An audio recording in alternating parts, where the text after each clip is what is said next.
noite de hoje, né? Vamos então elevar os nossos pensamentos ao alto, solicitando ao nosso Pai Maior que possamos sentir neste momento a alegria de aqui estarmos. Solicitando ao nosso Mestre Jesus toda a proteção,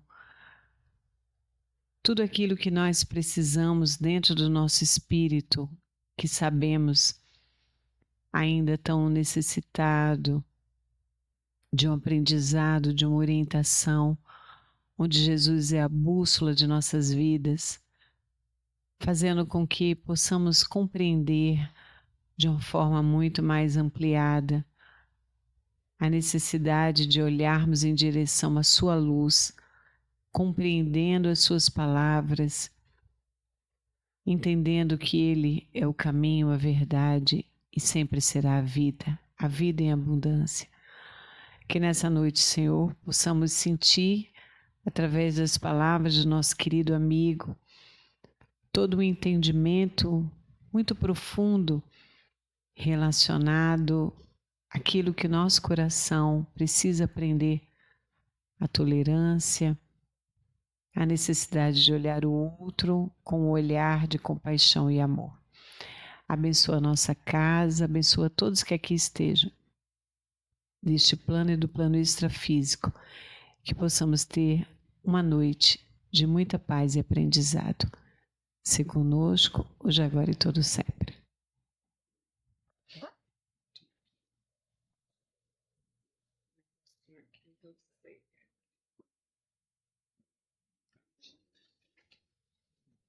Boa noite a todos. Dizer da alegria de retornar a essa casa que nos acolhe com tanto carinho e com tanto amor. E aí eu perguntaria a vocês, quando vocês chegam aqui no Maria Dolores, vocês olham para os painéis, para os anúncios que estão colocados, que normalmente às vezes a gente entra e não percebe. Mas tem frases maravilhosas ali colocadas pelas crianças. E às vezes a gente passa despercebidos e adentra praticamente no automático na casa. E elas retratam com muita fidelidade o sentimento que elas trazem consigo. E ali, por exemplo, tem uma frase: Deus é amor, Deus é compaixão, Deus é caridade, Deus é perdão. E às vezes a gente não percebe, porque as crianças, apesar de estar nesse estado de infância, são espíritos que têm uma bagagem e que trazem de outras jornadas e que têm um sentimento aguçado, em especial. Até certo período da idade, elas estão muito vinculadas ainda à dimensão espiritual. E elas trazem esse entendimento para a gente e muitas vezes a gente esquece que Deus é amor, que Deus é caridade e que Deus é compaixão. E hoje, no Evangelho da noite de hoje, no capítulo 10 do Evangelho segundo o Espiritismo, bem-aventurados que são misericordiosos, porque obterão misericórdia, tem uma passagem do Evangelho de Mateus, capítulo 7, versículo de 1 a 2, que ele diz: não julgueis a fim de não serdes julgados, porque assim como julgares, também sereis julgados. É bem interessante que Kardec, antes desse item, ele faz uma inversão do mesmo capítulo. Ele coloca antes aquela passagem do cisco e da trave no olho, que consta no mesmo capítulo do Evangelho segundo o Espiritismo, do Evangelho de Mateus, o item 3 a 5. Ou seja, antes ele faz uma consideração, Kardec, com sua inteligência, que nós costumamos ver um argueiro no olho do outro, sem de fato tirar a trave que está no nosso. Nós escolhemos, inclusive, a ver com muita facilidade o defeito de quem não pensa como nós. de quem tem pensamentos de forma diferente, posturas outras que não sejam as nossas. Mas isso é fruto da bagagem do espírito imortal que somos e que, como diz algumas criaturas, nós trazemos conosco algumas gavetinhas de um passado recente e de um passado distante. E dentro dessas gavetinhas que nós trazemos e alguns hábitos de outras experiências, a gente não conseguiu ainda se desvencilhar do orgulho do qual nós somos portadores. Do egoísmo, da vaidade. E assim, sempre quando convidados a nos dar algum parecer com relação a uma determinada pessoa, a uma determinada circunstância, nós nos arvoramos de juiz e damos de fato os nossos pareceres sem fazer essa observação. O que eu faria se estivesse no lugar de quem fez isso que eu estou condenando? Qual a minha autoridade moral, conforme diz o Evangelho segundo o Espiritismo, para estar julgando A, B, C ou D? Eu tenho, de fato, autoridade moral para fazer determinados julgamentos? O Evangelho segundo o Espiritismo, ele nos traz a seguinte reflexão, ele diz que Jesus não está impedindo de que nós vejamos o mal onde o mal exista, mas que nós precisamos ter cuidado com as observações que nós fazemos. Ter cuidado e de ser delicado com as observações a serem feitas. Porque muitas vezes nós observamos a dificuldade de outro de forma tão agressiva que terminamos por destruir o potencial que aquela criatura naquele momento traz consigo.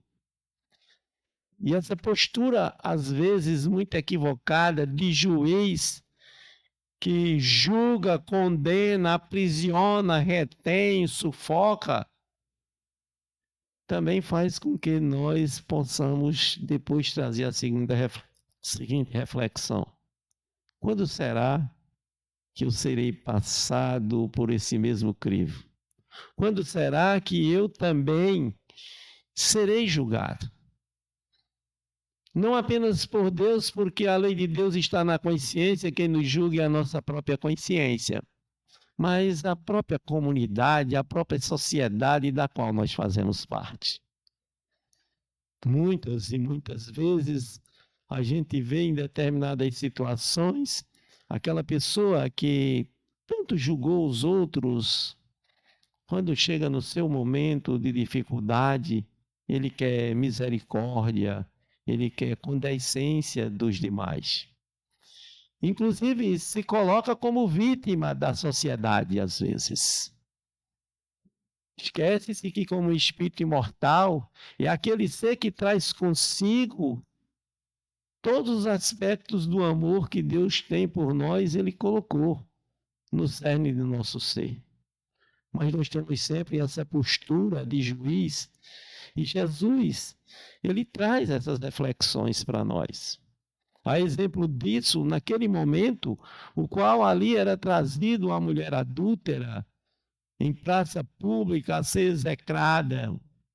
Quando o trouxeram, como todo mundo já sabe, como todos nós sabemos, esqueceram de trazer com ela o adúltero.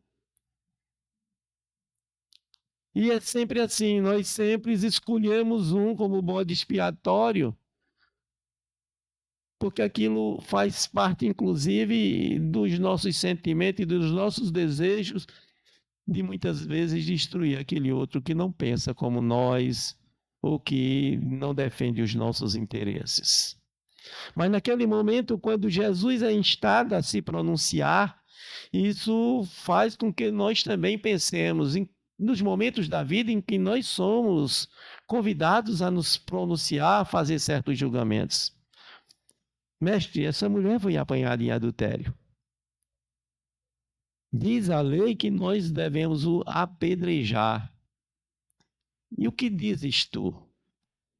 E Jesus, num olhar de caridade, de amor, de compaixão para com tudo e com todos, ele não condena ninguém.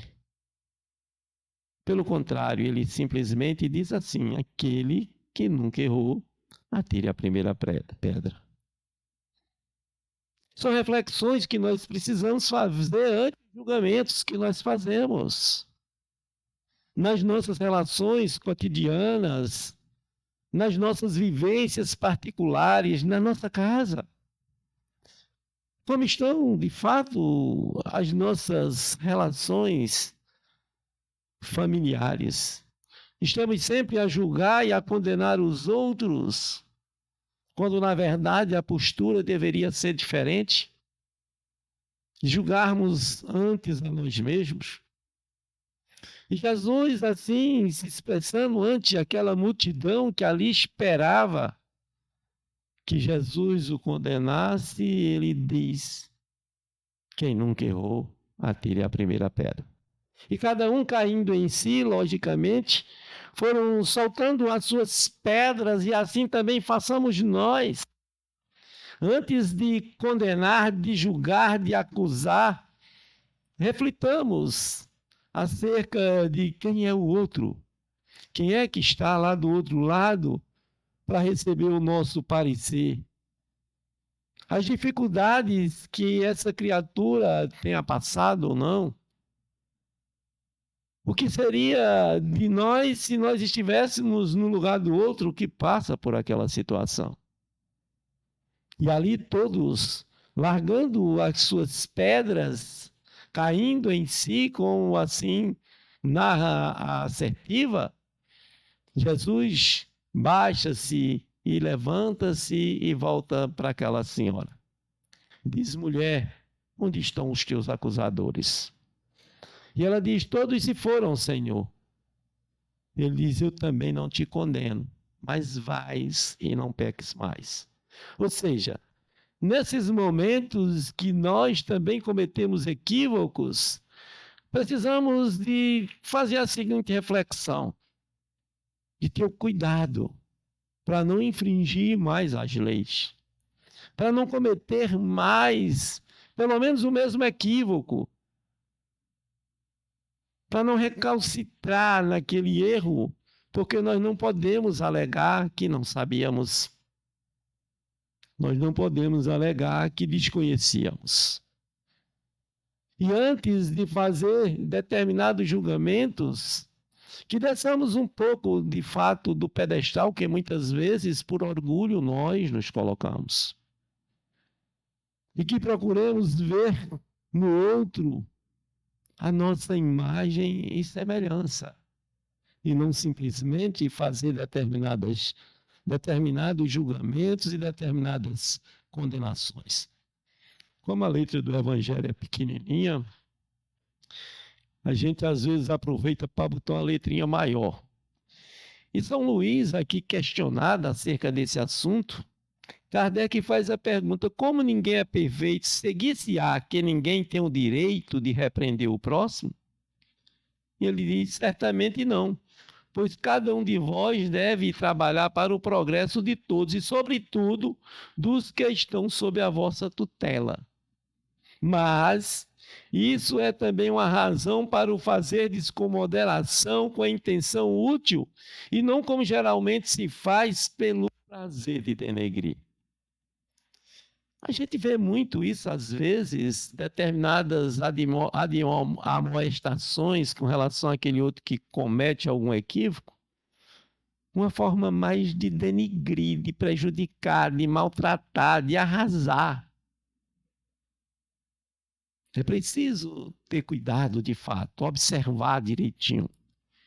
Não fazer com que aquele outro caia no abismo e se torne, de certa forma, uma criatura irrecuperável. Eu lembro de um cidadão no estado de São Paulo, um dia assistindo a entrevistas dessas que a televisão não quer mostrar coisa boa às vezes durante o dia, deixa para mostrar de madrugada. Ele disse que foi menino de rua naquela época em São Paulo, chegou a fazer pequenos furtos e ficou detido, né, numa unidade para infância e juventude em São Paulo. E de repente lá tinha uma senhora que trabalhava e que o envolveu com todo carinho e que lhe dizia que ele tinha um potencial maravilhoso dentro dele.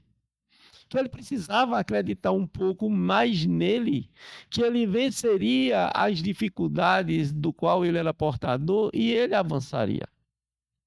E ante essa forma de agir, esse carinho que lhe era desprendido, ele reage de forma, de fato, a vencer, a superar suas dificuldades, passou a estudar nos momentos oportunos, fez uma faculdade, fez um curso superior, e quando ele concluiu o seu curso superior, também entregou-se como voluntário a auxiliar jovens, crianças e garotos de rua a saírem daquela condição. Quando verem uma criatura passando por essas dificuldades, agem completamente diferente. Os abandona ou, pelo contrário, faz tudo para que, de fato, a pessoa fique naquela condição de terra arrasada. E é isso que São Luís diz, mas é uma razão para fazer, diz logicamente, com carinho, com amor, não simplesmente para o denegrir, porque isso é uma maldade. No primeiro caso de ajudar, é caridade que manda para cumprir com todos. A censura que se faz aos outros deve ser feita antes a nós mesmos. São coisas que nós precisamos pensar. Aquilo que estamos censurando nos outros. Ana Teresa Camasmi, numa das suas matérias publicadas, ela disse que aquilo que nós estamos vendo nos outros é fruto daquilo que está dentro de nós e por causa do orgulho de qual somos portadores, nós preferimos ver nos outros do que ver em nós. Nós preferimos saber que os outros têm do que abrir a mente e o coração e saber que também somos portadores dessas enfermidades. E aí tecemos os mais variados julgamentos e condenações com relação à ação dos outros. É preciso que nós abramos um pouco a mente e o coração ante essas situações. Ainda Kardec perguntando a São Luís, será repreensível observar as imperfeições dos outros, quando disso não possa resultar nenhum benefício para eles, e mesmo que não a divulguemos? Será possível que nós tenhamos esse hábito de estar o tempo todo olhar o mal dos outros, mesmo sabendo que nenhum benefício pode trazer aquela criatura e estar sempre exaltando o mal dele? Por que nós não apresentamos uma outra postura de falar das virtudes do qual a pessoa já é portadora? Às vezes ela só precisa desse auxílio para manifestar toda essa bondade que, ao nos criar, Deus colocou em cada um de nós. E às vezes a gente esquece de exaltar as qualidades que o outro tem, mesmo que ele não concorde conosco. Uma das reflexões que diz que amar o outro, mesmo com os defeitos deles, é amar incondicionalmente o outro. Eu sei que você tem seus defeitos, mas eu lhe amo. Eu sei que você tem seus defeitos, mas eu estou aqui para lhe ajudar a superar suas dificuldades. Isso é amor incondicional. Isso é ter empatia, colocar-se de fato no lugar do outro, naquelas circunstâncias, naquele momento, antes de simplesmente fazer um julgamento duro, que fere, que maltrata, que magoa. Eu lembro de um caso de um cidadão que ele trabalhou na repartição conosco, ele fazia parte da equipe prestadora de serviço, e ele disse que na década de 60 passou por um julgamento ante a justiça por um crime que ele não havia cometido. Ele disse que passando numa determinada região, tinha um bar, e ele parou no bar e conversou com um cidadão que lá estava e foi embora. Só que aquele cidadão que lá estava no bar entregou-se à ingestão de álcool e depois de cerca de 4 horas cometeu um crime, um assassinato. Então, como não pegaram o criminoso, pegaram aquela criatura que 4 horas antes tinha passado lá no bar e tinha conversado com ele e o colocaram como cúmplice no assassinato. E ele passou 3 anos na cadeia. Ele disse que foi praticamente sem apelação, porque não tinha recursos materiais para contratar um advogado. Ficou entregue àquela época a assistência judiciária, não é como hoje, era uma criatura que o juiz indicava para que a pessoa não ficasse sem defesa. Mas ele disse que o que mais lhe chamou a atenção, que quem mais lhe acusava, quem mais lhe condenava era o juiz, não deixou nem para o tribunal, para a corte, nem para que os membros do júri. E ele, de certa forma, indefeso naquelas condições, sabendo que não era portador daquele crime que ali estava sendo acusado, refletia-se com ele mesmo: meu Deus, o que será que o Senhor está querendo me dizer com essa situação que eu estou passando? O que será que o Senhor espera aqui na minha reação? O que é que eu devo fazer? E quantas vezes isso não acontece na vida do outro? E ele disse que depois de 3 anos, o rapaz que tinha cometido o crime, do qual ele muito pouco conhecia, ao saber daquela situação, volta à cidade do Recife e entrega-se. Mas mesmo assim, quase que ele não saía do presídio. Pelo simples gesto de outro ser uma condição, de uma criatura de condição financeira muito humilde, aquele juiz se arvorava, né, de simplesmente acusar, condenar, sem ouvi-la detalhadamente aquele que estava naquele momento, naquele processo de dor. E muitas vezes isso acontece. E ele diz assim: eu bem que podia, porque pela experiência que eu vivi no presídio, eu era para ter saído dali como um marginal perigoso. Mas a minha madrinha me visitava toda semana no presídio e dizia: fulano, você é um homem de bem, eu acredito em você. Eu tenho certeza que eu vi você nascer e crescer, que você não cometeu esse crime. E ele disse que cada vez que ela falava isso, era como se ele saísse do lamaçal e renovasse as suas esperanças de romper com aquilo que estava cristalizado na sua mente, de que um dia, se encontrasse aquele juiz, ele se vingaria. E pasmem, depois de ter saído da cadeia, ele disse que um dia, dentro do ônibus, quando olhou, estava o juiz na calçada da sua casa, que hoje o juiz não faz isso, passeando com a criança no braço. E ele desceu na parada seguinte e voltou e veio falar com o juiz, diz: o senhor lembra de mim? E ele talvez não lembrasse, mas disse que ele mudou de cor. Estou aqui só para dizer ao senhor que o senhor cometeu um equívoco, que o senhor cuidado com seus julgamentos.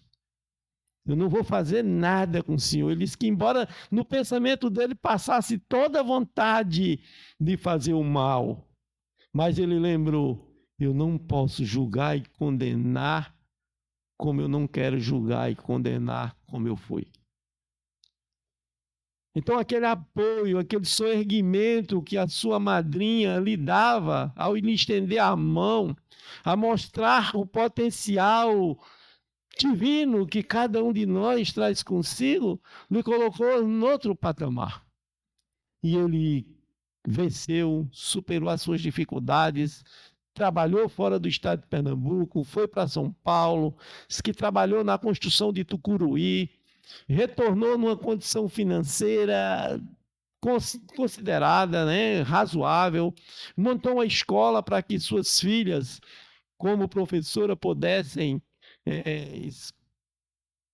ter também o seu meio de vida e assim por diante. Ora, se ao contrário a madrinha dele não tivesse lhe visitado, ou ao lhe visitar, lhe dificultasse ainda mais a sua situação, ele provavelmente não teria sido aquela criatura que ele se tornou. E é isso que São Luís nos chama a reflexão. de cuidado com os julgamentos, não que nós estejamos impedidos. E quando a criatura faz o mal só a uma pessoa, ainda é razoável, mas quando ela faz o mal à sociedade, nós também não podemos desampará-lo. Precisamos também refletir. Se eu estivesse no lugar dessa criatura, o que eu não faria? E por isso, nessa obra maravilhosa chamada Fonte Viva, Emmanuel traz algumas reflexões aqui na lição 135, Desculpa Sempre, qual ele diz: por mais grave que te pareçam as faltas do próximo, não te detenhas na reprovação. Condenar é cristalizar as trevas, opondo barreiras ao serviço da luz. Nós estamos a serviço da luz, seja pelo amor, seja pela dor, nós devemos entender que aqui estamos a serviço da luz, pelo menos da luz própria, de buscarmos nos auto-iluminar. Quando nós não queremos nos auto-iluminar pelo amor, a gente precisa, às vezes, de alguns solavancos para poder despertar para esse processo de auto-iluminação. Procura nas vítimas da maldade algum bem em que possas soerguê-las, assim como a vida opera milagre do reverdecimento nas árvores aparentemente mortas.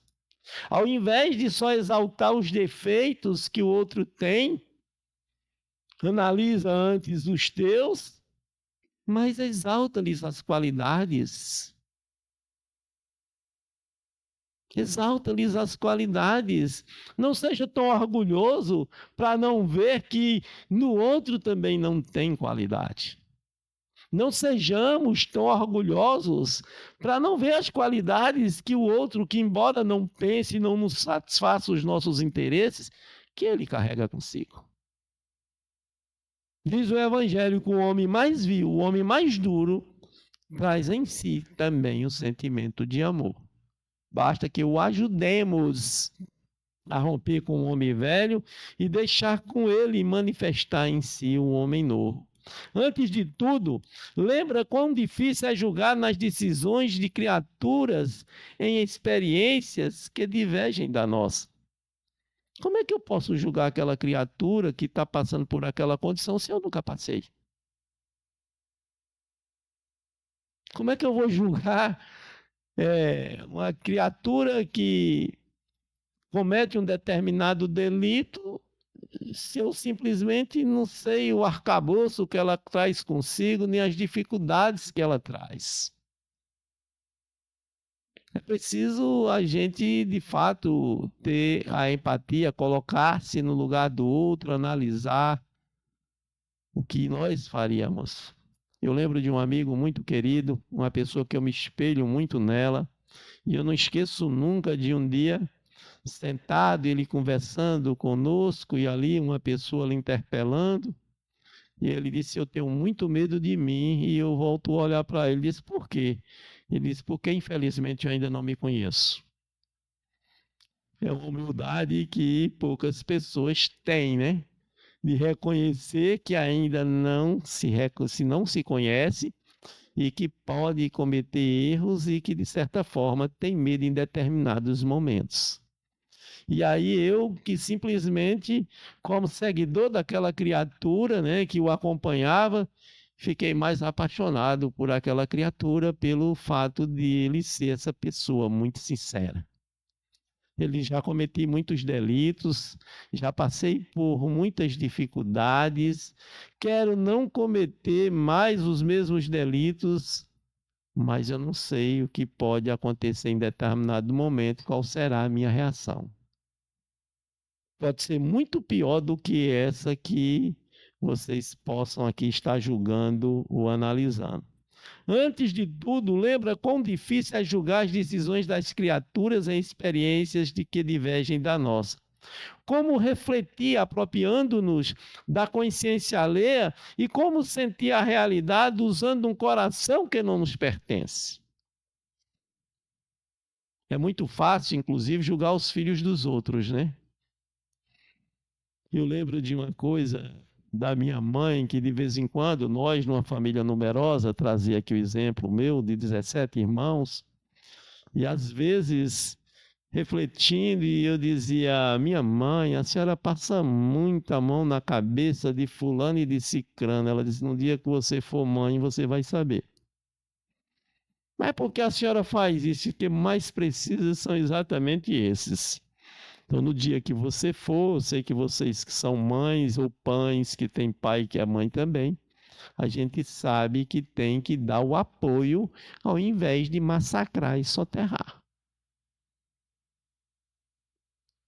É isso que Emmanuel vem dizer aqui nessa obra, nessa lição 135. A observação justa é impraticável quando a neblina nos cerca. Às vezes nós estamos cegos ante o julgamento que nós fazemos. Não estamos enxergando de fato a realidade e simplesmente estamos a fazer julgamentos duros com relação ao outro. Certa feita, nos coube dar uma opinião de uma certa crítica de coisas que estavam acontecendo e acho que como por inspiração, porque eu não estava preparado naquele momento para responder aqueles questionamentos que estavam sendo trazidos, e todas as críticas que foram feitas àquela condição que ali se apresentava diante de nós, e veio por inspiração, e você fez o que para melhorar a situação? Ante as críticas que nós fazemos uns aos outros, o que nós estamos fazendo para o outro se melhorar? Como nós estamos cooperando para que o outro saia daquela condição? Me dispus a ir até lá, a convidar a equipe e dizer assim, vamos lá mostrar o nosso ponto de vista, quem sabe eles observando, mostrando isso que vocês estão dizendo que é antidoutrinário, que é antiético, que é amoral, vamos lá fazer com eles para ver o que é que acontece. E na hora quase que todo mundo corria. Eu, como eu fiz o convite, tinha a obrigação de ficar. E aí, daqui a pouco, 3 ou 4 se prontificaram aí. E, logicamente, depois de começar todo um trabalho, as coisas mudaram completamente. Ou seja, passaram 10 ou 15 anos fazendo críticas sem ir lá ajudar a fazer. É a mesma coisa de eu chegar aqui no Maria Dolores e criticar a equipe do Maria Dolores. Por que eu não venho aqui ajudar? Porque eu não venho aqui conviver com as 120 crianças que estão aqui, deixando essas mensagens aí que às vezes a gente esquece de ler, que é evangelho puro. Eu, alguns dias atrás, lembrando de uma crítica dura que um amigo, por questões de opinião, fazia a Divaldo Pereira Franco, eu comigo refletia. Queria eu, particularmente, ser pai de 600 e tantos filhos como Divaldo Pereira Franco é. Então, como é que eu poderia fazer esse julgamento com referência a Divaldo Pereira Franco? Se eu não conseguiria hoje, ainda hoje, ele com 97 anos, quase, tendo feito tudo que ele fez, eu não consegui fazer 0,001% do que ele fez. São coisas que a gente precisa pensar antes de tudo. Além disso, nos problemas de crítica, não te suponhais isento dela. Não pense que você vai criticar os outros e que você vai passar incólume na sociedade sem receber crítica. Você começa primeiro recebendo em casa, que é para poder você ir treinando para receber lá fora. Porque às vezes você não recebe uma crítica ao vivo e a cores, como diz meu amigo, mas depois que você sai, você recebe. E reflita nisso. Se há quem nos ame as qualidades louváveis, há quem nos destaque as cicatrizes e os defeitos. Se há quem ajude exaltando-nos o porvir luminoso, há quem nos perturbe constrangendo-nos a revisão no passado escuro. Pensemos nisso. São reflexões que Emmanuel traz para nós ante as nossas posturas de julgamentos, de condenações, de críticas descabidas que às vezes a gente faz, de críticas irrefletidas. Muitas vezes você chega, por exemplo, na casa espírita, você encontra aquilo que nós chamamos de engenheiro de obra pronta. Depois que o trabalho que ninguém queria fazer é feito, aí você começa a mostrar as falhas. Olha, faltou isso aqui, faltou aquilo ali. Que bom se tivesse feito isso, se tivesse feito aquilo. Mas só aparece depois. Não aparece antes. E isso é em todos os lugares, inclusive na nossa casa. Você vai fazer ali uma comidinha, aí você diz, se você tivesse botado mais um pouquinho de sal, mais um pouquinho de pimenta, tinha ficado melhor. Mas vamos supor, na hora que estava faltando sal, se você dissesse, fulano, vai ali no supermercado comprar o sal, porque acho que vai faltar, não vai ter o suficiente. Não, faz assim mesmo, não tem problema não. Nós ainda somos assim.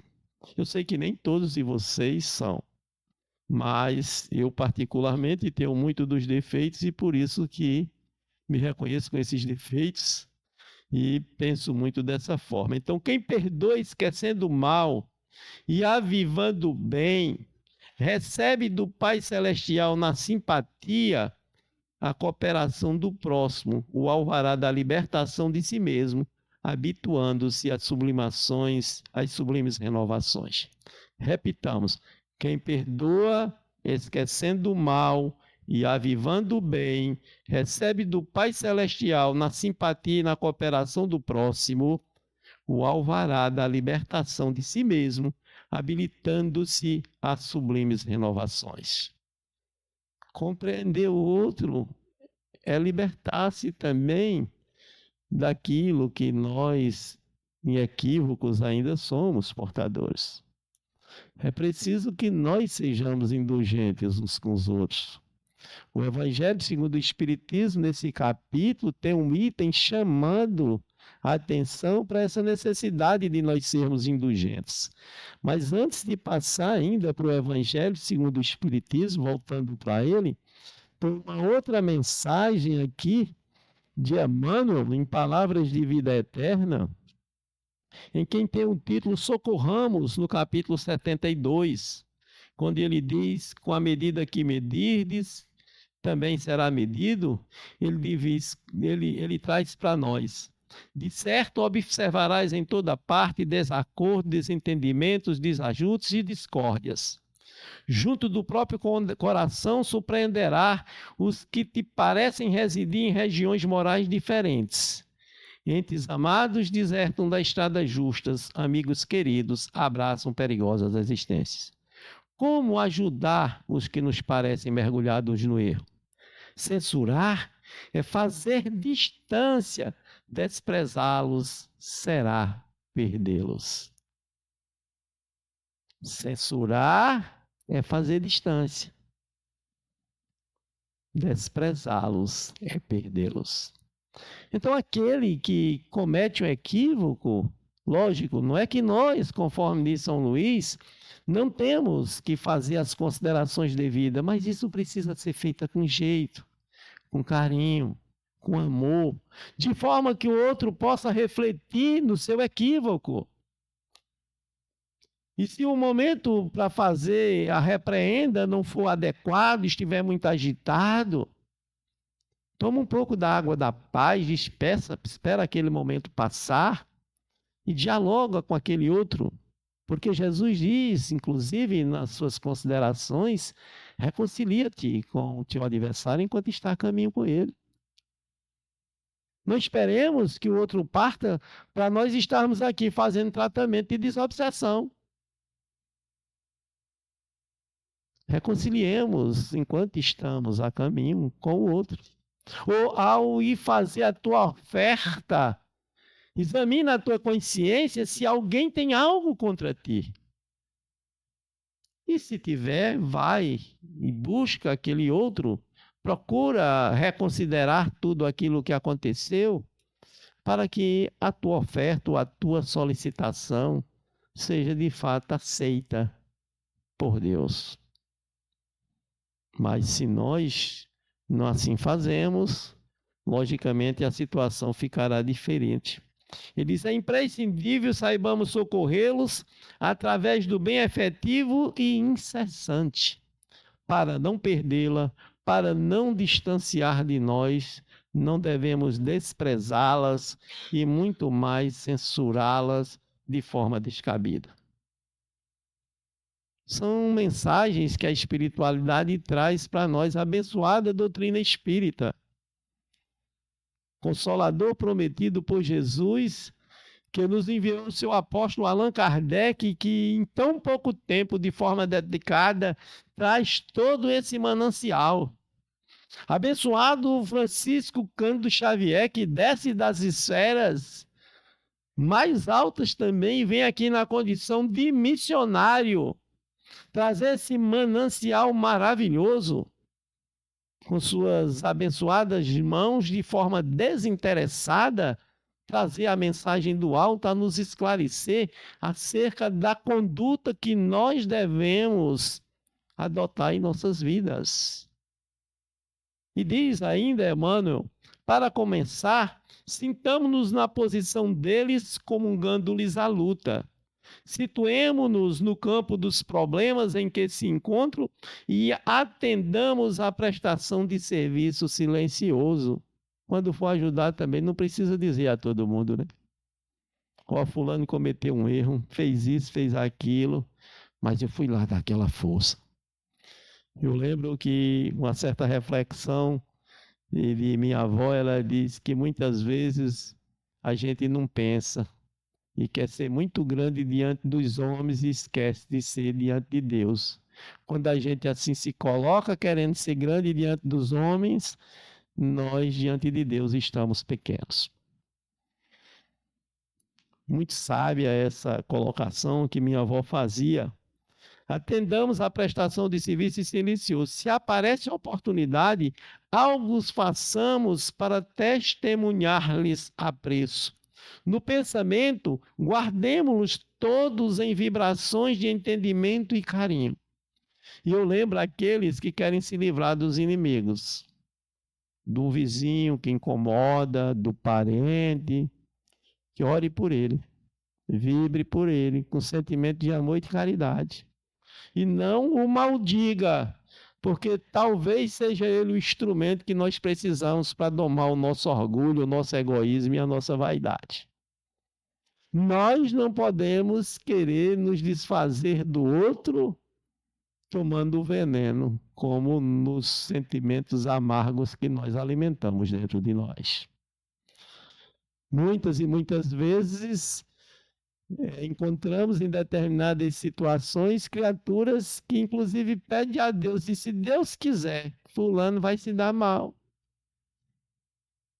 Esse mesmo desejo que eu posso ter ou que nós possamos ter, o outro pode ter lá do outro lado. E se ele tem esse mesmo sentimento, nós estamos em sintonia e de forma recíproca. Estamos num processo doloroso de sofrimento e de dor. E isso repercutirá cedo ou mais tarde no nosso corpo físico. Porque a alma é quem tem o sentimento, é quem carrega as emoções, é o espírito. E, logicamente, o espírito transmite isso ao corpo espiritual, ao perispírito, e isso vai desaguar depois no corpo físico, que está acoplado ao perispírito, molécula a molécula. Então é preciso que nós compreendamos que vivenciar uma vida de dificuldade, mas sempre com sentimento de amor e de caridade. Não nutrir mágoa, não nutrir ódio, nem rancor, nem desejo de vingança, por hipótese alguma. Pensemos melhor. À frente, pois, daqueles que se te afiguram desnorteado, estende o coração e as mãos para auxiliar, porque todos estamos no caminho da evolução, e segundo a assertiva de nosso Divino Mestre, com a medida que tivermos medido, hão de nos medir a todos nós. É preciso que a gente analise como nós estamos medindo aqueles, inclusive, que caminham conosco, aqueles que vivem conosco. É preciso que nós nos ajudemos a nós mesmos. Conforme trouxe a reflexão de Ana Teresa Camasmi no início, ela disse que por orgulho nós colocamos uma nuvem na nossa visão e não percebemos que aquilo que está no outro também está dentro de nós. Afinal de contas, nós estamos no mundo de expiação e provas e ainda somos imperfeitos. Já temos qualidades? Temos. Temos defeito? Temos. Mas devemos exaltar as qualidades do irmão para que ele cresça. E da mesma forma ele venha, não é uma troca, mas naturalmente ele possa também, quem sabe, exaltar as nossas para que nós também cresçamos. E aí, ainda vem aqui André Luiz, no livro Agenda Cristã, na lição, no capítulo 12, de título Ajuda Sempre, ele diz: diante da noite, não acuse as trevas, aprende a fazer luz. O outro está em dificuldade, está passando por conflitos, comete equívocos. Ao invés de ir lá tu ir apagar o restinho de luz que ele tem, leva um pouquinho da tua. Faz com que ele enxergue um caminho e possa trilhar um novo caminho na sua existência de espírito imortal. Em vão você condenará o pântano. Ajude-o a purificar-se. Faz a tua parte. Contribui com Deus na tua obra. O livro dos Espíritos, na questão 132, eu não esqueço, ele diz que nós aqui, o objetivo da encarnação é expiar, provar e progredir. Resgatar os débitos do passado, mas não é só isso. É também contribuir com Deus na sua obra. É fazer a parte que nos compete.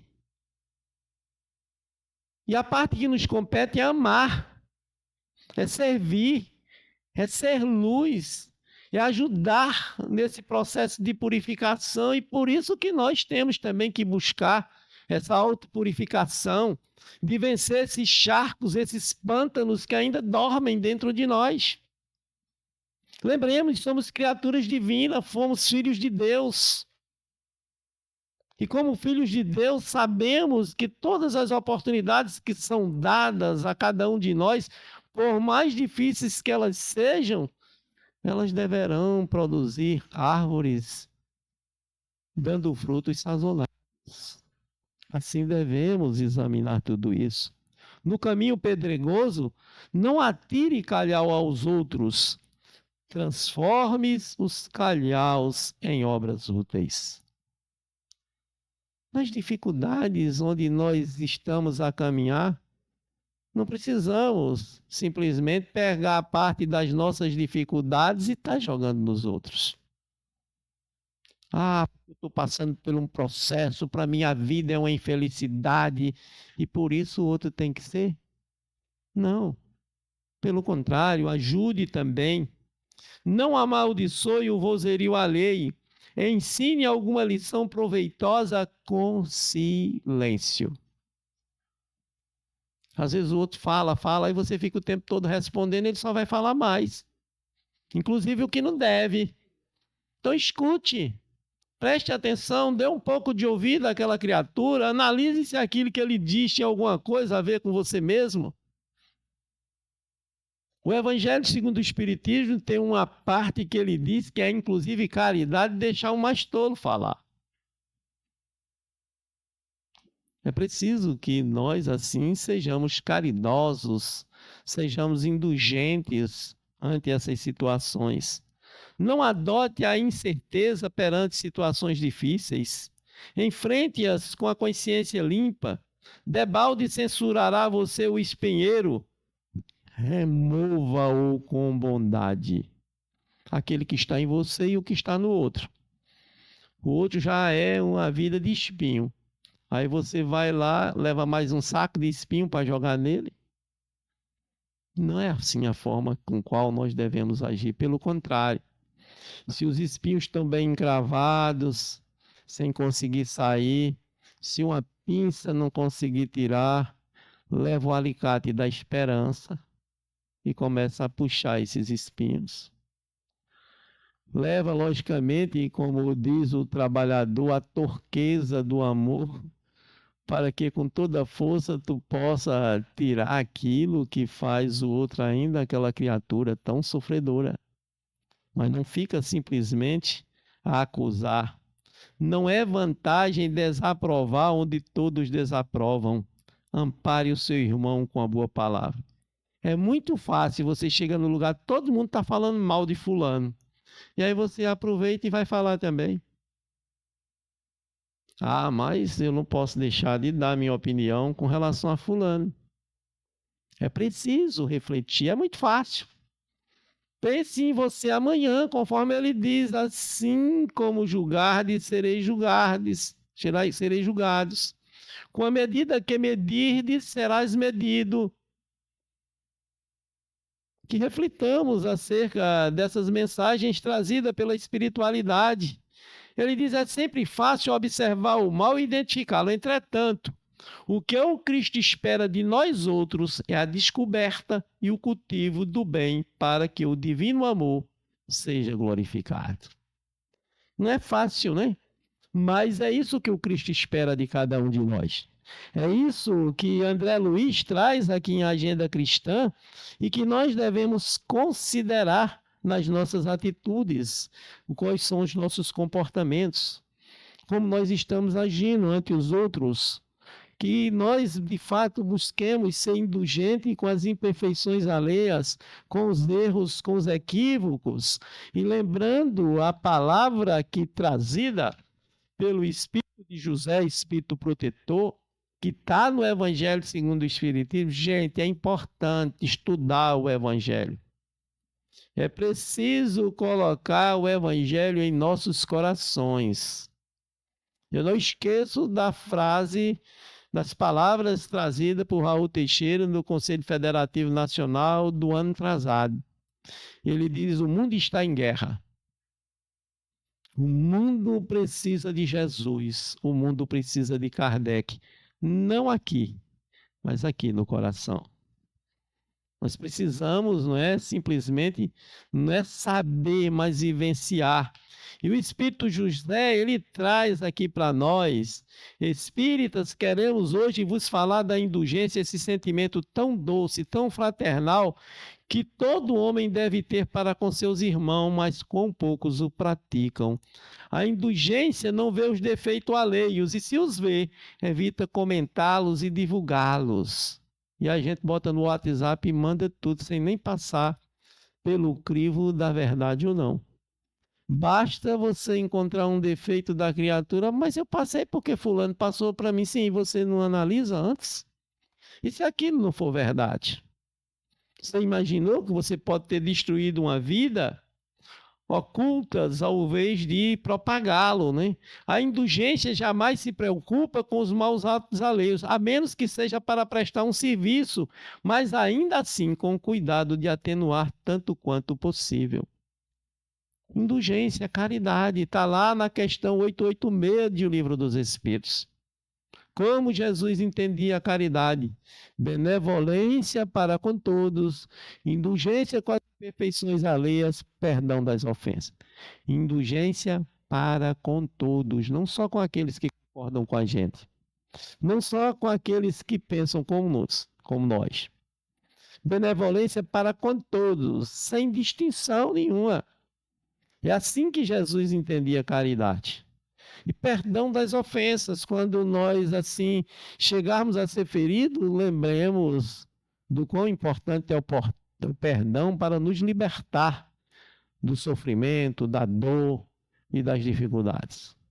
Acredito eu que um dia, quando nós estivermos de fato vivenciando os ensinamentos do Cristo, nós não teremos mais hospitais e, logicamente, também não teremos mais plano de saúde tão caro como a gente tem. Basta que, conforme a mensagem ali trazida pela garota que colocou ali, Deus é amor. Deus é fraternidade, Deus é solidariedade, Deus é compreensão, Deus, podemos dizer, é perdão, porque Ele está sempre nos dando uma nova oportunidade de renovação. E entre elas, a reencarnação. Então, ante a vida que se nos apresenta, abramos as nossas mentes, os nossos corações e lembremos ainda dessa palavra que José traz para nós. Sede, pois, severo com os outros para convosco e indulgente para com os outros.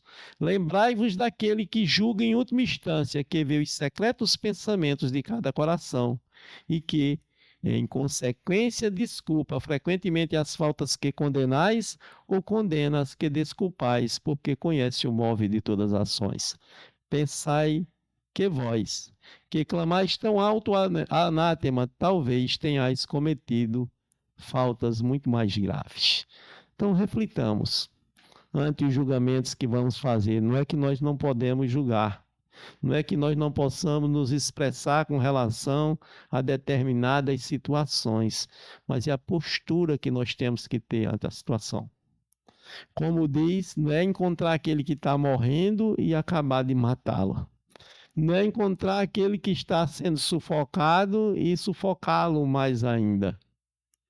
Mas refletir acerca daquela postura, daquele equívoco que ali, de fato, uma determinada criatura possa cometer, lembrando que nós também podemos fazer aquilo.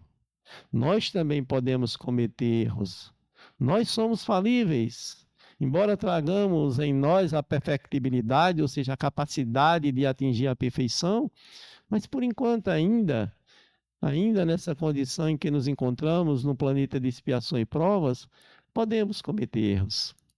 E aí passaremos pelos julgamentos. Então tenhamos cuidado com os julgamentos que nós fazemos com relação aos outros, com os julgamentos que nós fazemos dentro da nossa casa, na repartição, onde nós trabalhamos, na casa que nos acolhe para o serviço voluntário. Ajudemos, auxiliemos. Ao invés de apontar o defeito do outro, lembremos, antes de mais nada, de olhar para dentro de nós. Eu lembro de um amigo que, durante a pandemia, ele disse que ficou fazendo atendimento fraterno e atendia as pessoas no presencial, que algumas pessoas não queriam falar por telefone, né? Aí ligava para o centro e ele marcava, a pessoa ia lá, e ele disse que começou a perceber algo bem interessante, a grande dificuldade que as pessoas tinham de viver consigo mesmo. Pessoas que ficaram isoladas, tinham uma dificuldade imensa. Por quê? Porque começou a enxergar os seus defeitos. Embora tivesse virtudes, começou a enxergar os seus defeitos e as suas dificuldades. E aí, por orgulho, tinha uma dificuldade imensa de conviver com essa situação. Mas quando eu estou convivendo com o outro, eu estou vendo meus defeitos no outro, é muito bom. É maravilhoso. Mas quando eu me deparo com o espelho da minha própria alma, identificando a mim como espírito imortal, a nós temos essa dificuldade e sofremos.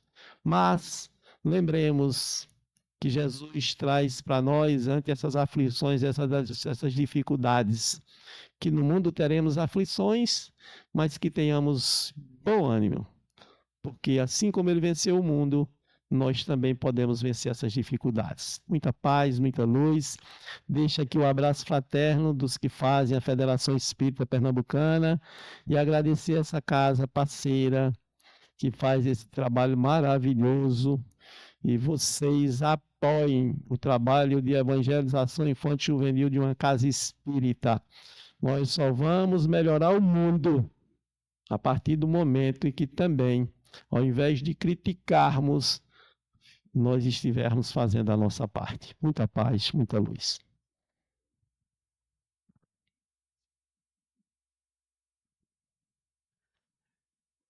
Então, meus amigos, olha quanta coisa importante, né, para a gente refletir.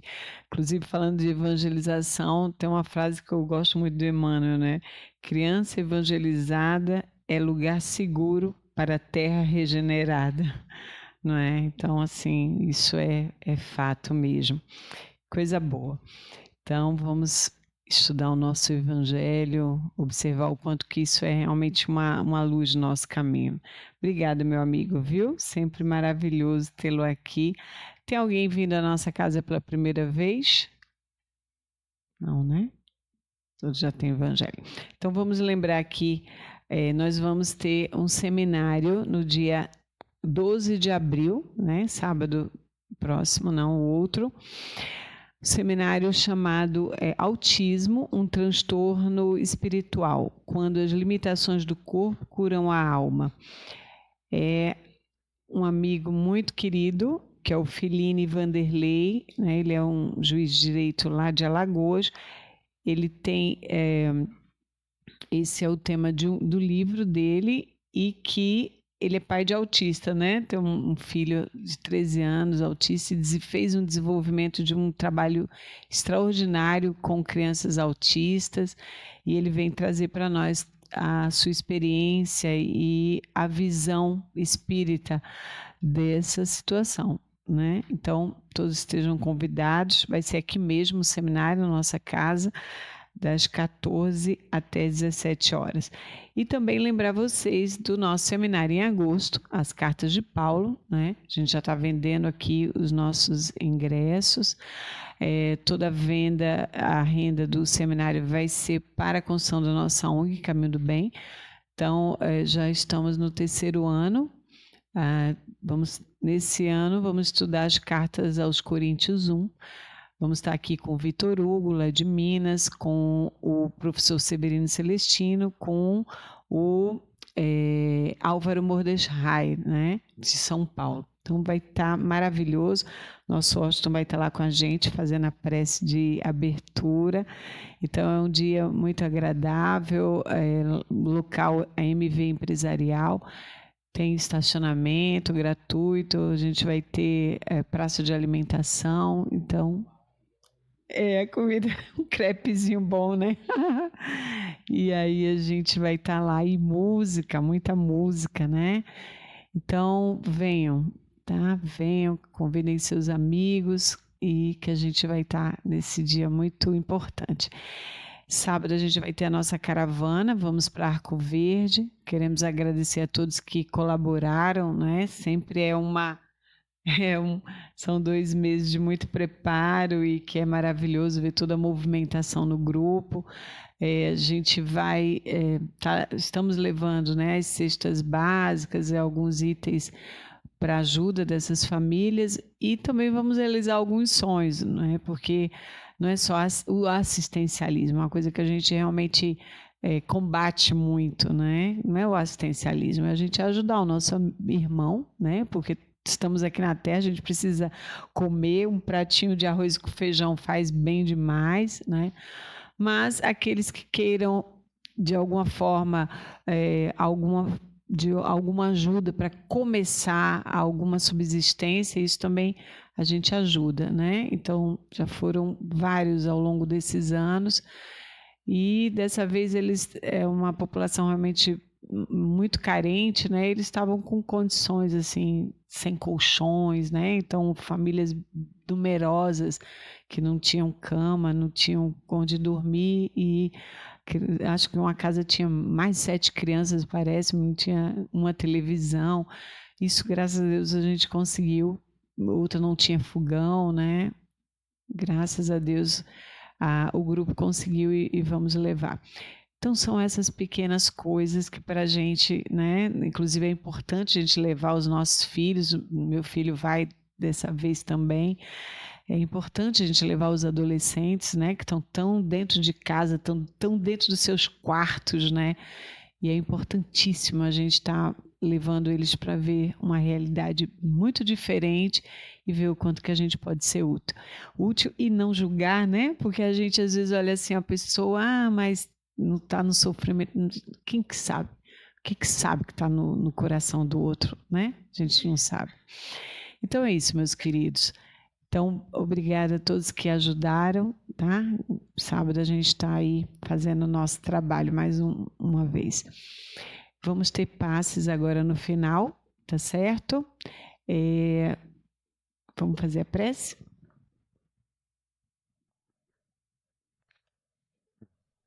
Vamos elevar o nosso pensamento a Deus. Vamos lembrar da figura amorosa de Jesus e dizer obrigado, Jesus. Mestre amado e querido, pelos teus ensinamentos, pela luz que derramas por sobre todos nós na condição de governador espiritual da terra. Obrigado, Jesus. Rogamos que nos fortaleça, que nos ampare e que nos proteja na nossa caminhada, para que não façamos julgamentos sem antes julgarmos a nós mesmos. Não simplesmente estejamos a ver um cisco no olho do outro, quando muitas vezes no nosso tem uma trave. Mas que abramos a nossa mente, o nosso coração. E tomando o teu exemplo, sirvamos uns aos outros sem julgamentos, sem condenação, de forma incondicional, amando-nos uns aos outros, assim como tu nos ama. Obrigado, Jesus. Nos auxilia para que, através dos guias e benfeitores espirituais, possamos ter mais fé, uma fé ativa, uma fé com obras, uma fé que, com a tua assistência, através desses benfeitores espirituais, nos ajude a realizar tudo aquilo que tu espera de cada um de nós. Que através desses benfeitores, Senhor, nos ajuda a ter, cada um de nós, esperança e também que sejamos corajosos para levar essa esperança àqueles que se encontram passando por tantas dificuldades. Abençoa aqueles que já se entregaram ao trabalho de amor e de caridade ao próximo, mas também, Senhor, ajuda aqueles que ainda insistem em se manterem nas trevas, dominados por sentimentos negativos, onde chegam de fato a perder a oportunidade que a atual existência lhes confere. Dai-nos força, fé e coragem para caminharmos, nos auto-iluminando e iluminando aqueles que ainda, Senhor, precisam de luz. Que a tua paz, que a tua luz e que teu amor permaneça com todos nós hoje, agora e sempre. Assim seja.